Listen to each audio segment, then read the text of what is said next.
In the cold winter of 1797, Franz Schubert was born into a teacher's family on the outskirts of Vienna, the 12th child in his family. As his family was too poor to afford a piano, 7-year-old Schubert secretly practiced piano skills with relatives in a piano factory. At 11, Schubert was admitted to the imperial choir with his heavenly voice. Salieri marveled, his fingers were born with melody.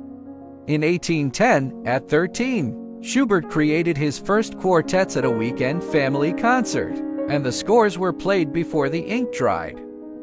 In 1813, puberty voice change ended his choir career. Schubert was forced to leave the seminary and return to his father's primary school. At 17, he wrote his masterpiece Gretchen at the spinning wheel beside teaching plans, and the inspiration gate opened ever since. In the same year, the premiere of the Mass in F major caused a sensation in the church. Salieri attended and affirmed, "I am proud of you." At 18, while working as a teaching assistant, Schubert was bursting with inspiration, composing 8 songs in a single day. Wild Rose, born in a math class. At 19, he resolutely resigned. Penniless, he chose to compose wholeheartedly, starting a career interwoven with poverty and freedom. Schubert's Säuer es became a cultural stronghold in Vienna, where poets and singers sparked inspiration.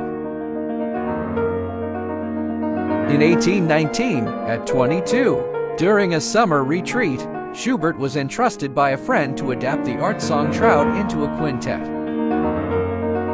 At 25, Schubert's health was eroded by syphilis. He completed the vocal cycle The Beautiful Miller Woman during his illness.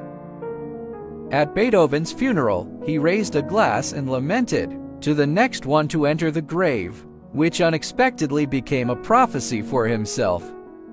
At 30, in the cold winter, Schubert completed Winter Journey, the 24 songs of despair, soaked in lovelorn and illness. At 31, Schubert's only solo concert during his lifetime was met with overwhelming praise, but applause failed to dispel the clouds of poverty and illness. In the same year, on his deathbed, Schubert revised his posthumous work Serenade. The moonlight-like melody became his swan song. At 31, he was laid to rest beside his idol Beethoven.